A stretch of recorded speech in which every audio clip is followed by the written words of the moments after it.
Hero reporting. Hello comrades. Finally, we're back. I'm personally super excited about the new league. New endgame, new bosses, new Atlas passive tree. Everything looks very promising.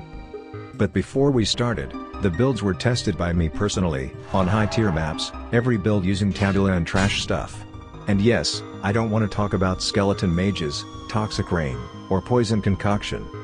So, let's get to the point of the video. And yes, we'll start with 2 flicker strikes. Both builds are super budget friendly, effective, and of course a lot of fun. And the first build, Terminus Est Flicker Strike. Slayer is perfect for this build, literally 35 more damage, 20% culling strike, and non-stop leech, perfect for us. Terminus Est is a mandatory in this build, since it will allow us to sustain our frenzy charges. Abyssus, Oscarm, and Intuitive Leap, right here, are cheap and very effective unique items which will boost our DPS. We start our character with Frost Blades, then at level 28 we start using Cyclone, and then at level 51, if we have enough currency for Terminus Est, we start flicking. But obviously Terminus Est is the beginning of our flicker path, so when we have enough currency, we buy Feral's Fur with Aspect of the Cat, and a weapon with good physical DPS. ORO'S Sacrifice Flicker Strike. Same as last build, but with elemental damage. For this build, we are going to use Slayer again, but with one different ascendancy.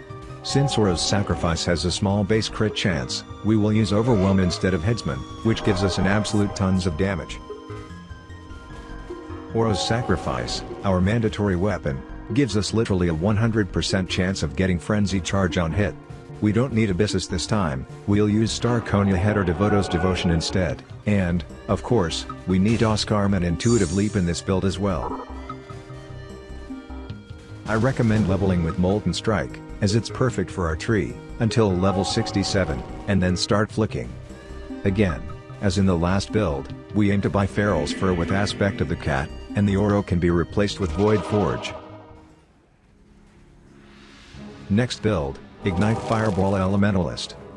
This is a powerful, reliable starter, which got a strong buff, but immediately nerfed. Although it's a self-cast build, most of the damage comes from damage over time, so we won't have to cast constantly and stand still.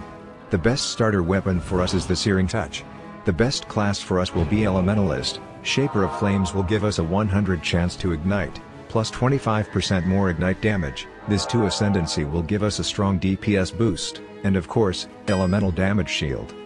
In addition to Fireball, we also use Flame Wall, which first, does good damage, and secondly, boosts our Fireball damage.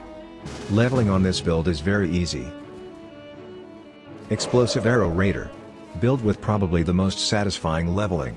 But, requires more investment than the past builds, as it requires 2 6-link bows to play comfortably, one for mapping up, the second for the bosses.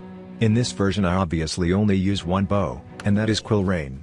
Also, we use Starconia Head, Dark Rays Vectors, Oscarm, and Yoke of Suffering to shock our enemies. Raider is perfect for this build, tons of movement speed, attack speed, phasing, 40% suppressed spell damage, and of course free exposure. I'll probably do a more detailed guide in the future, since it's really fun build. Leveling, as I said before, is easy, since the flat damage is too high. And the last build, Winter Orb Occultist.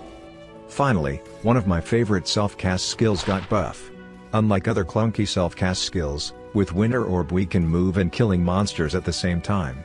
Occultist is a perfect for Winter Orb, tons of damage, extra curse, and a bonus area of effect with power charges. This is what we need. So, all we need is a couple of wands, and Mutwind Whisper Steps. We'll start leveling with Freezing Pulse and Lesser Multiple Projectiles support, then, at level 38, we start using Winter Orb with Greater Multiple Projectiles. When we have enough currency, we buy 2 Void Battery, and Inner Conviction Times Jewel. These 3 items will boost our damage by a lot. Well, that's it, thanks for watching. Write in the comments what will be your starting build.